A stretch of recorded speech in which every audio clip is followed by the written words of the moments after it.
አይን ውስጥ ግፊት ያስፈልጋል። ለቀን በቀን ለአይናችን ለሚሰራው ነገር መጠነኛ ወይም ኖርማል የሆነ ግፊት ያስፈልጋል። ከዛ ግፊት በላይ ሲሄድ ግን ጫናው ነርቭ ላይ ጉዳት ያመጣና ግላኮማ የምንለውን ነገር ያስከትላል ማለት ነው። ግላኮማ ማለት እንግዲህ ብዙ መነሻዎች ያሉት አጠቃላይ መጨረሻው የሚመጣው ጉዳት የአይን ነርቭ ጉዳት የሚያመጡ ነገሮች ማለት ነው። የአይን ነርቭ ማለት መልእክትን ከአይናችን ወደ ጭንቅላት የሚልክ ሆኖ እሱ ላይ ጉዳት ሲደርስ ወደ እስከ መጨረሻው ድረስ የማይስተካከል አይነት የእይታ መጥፋት ሊያመጣ የሚችል ችግር ነው። ከልጅነት ጀምሮ በየትኛውም እድሜ ላይ ሊከሰት የሚችል በሽታ ነው።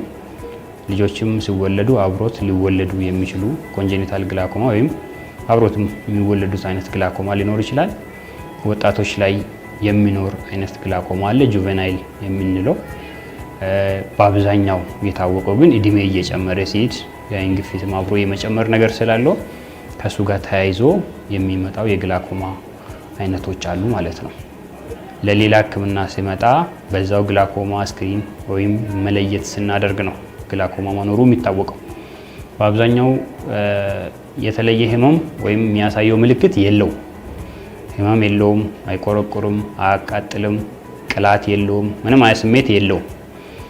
ቀስ በቀስ በሂደት ነርቡን ከስር ከስር እየጎዳ እይታን የሚያጠፋ አይነት ህመም ነውና ለዚህ የመጀመሪያው እንትን መሆን አለበት መለየት ወይም ስክሪኒንግ ነው። የሆነ ሰው ግላኮማ አለበት ተብሎ ከተለየ በኋላ በየደረጃው ህክምናዎች አሉት። የመጀመሪያው ህክምና ባለው የአይን ግፊት መሰረት ጠብታዎችን ማስጀመር ይሆናል ማለት ነው። እነኚህ ጠብታዎች የማይቋረጡ ናቸው። ምክንያቱም በጠብታዎቹ ነው ግፊቱን የምናወርደው። ከነበረው ካለበት የነርቭ ጉዳት ተጨማሪ ጉዳት እንዳይመጣ የመከላከል ስራ ስለሆነ የምንሰራው የማይቋረጥ መድኃኒት ነው የምንሰጠው ማለት ነው። እንደ ግላኮማ አይነቱ ደግሞ በጨረር ህክምናም የምንሰጣቸው አሉ። በጨረሩ የሚከፈቱ የተዘጋጉ መንገዶች ሲኖሩ በደንብ አይን ውስጥ ያለው ፈሳሽ ሲንቀሳቀስ ግፊቱ የመቀነስ ነገር የሚኖርበት ግላኮማ አይነቶችም አሉ። አንዱ መሳሪያ እዚህ ጋር እንደምታዩ አይነት የምርመራ እንዲጠቀመው የእይታ አድማስ ወይም በእንግሊዝኛው ቪዥዋል ፊልድ የምንለው መሳሪያ ነው። ይሄ ምን ያክል አንድ ሰው ቀጥታ ፊት ለፊት እያየ በጎንና በጎን ከላይና ከታች ምን ያክል ያያል የሚለውን ነው የሚያሳየን። ይሄ ነው የግላኮማ ጉዳት ማለት ነው።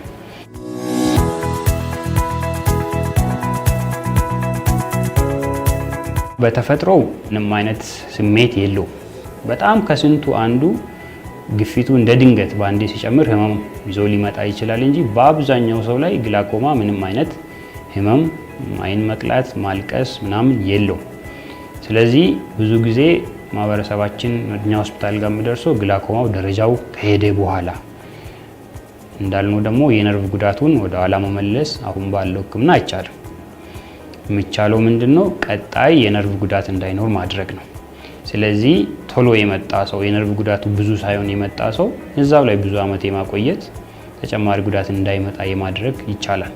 ታዩ፣ ግፊታችሁን ቼክ ተደረጉ። ቢያንስ በቤተሰብ የግላኮማ ታሪክ ካለ ከ40 አመት በታችም ቶሎ ቼክአፕ አድርጉ።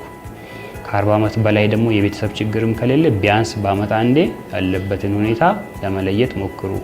ህመም የለም በደንብ አይኔ ይታየኛል ብላችሁ እንትን ማለት የለባችሁ፣ ወደ ኋላ ማለት የለባችሁም።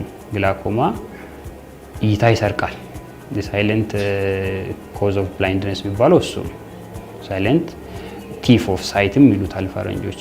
ይሰርቃል፣ እይታን ይሰርቃል። ሳይታወቅ ምንም ነገር ሳያሳውቅ እይታን ይሰርቃል እና ሰው ይህንን ግንዛቤ አድርጎ በጊዜ አይኑን ቢታይ ቢመረመር ግላኮማን መከላከል ይቻላል።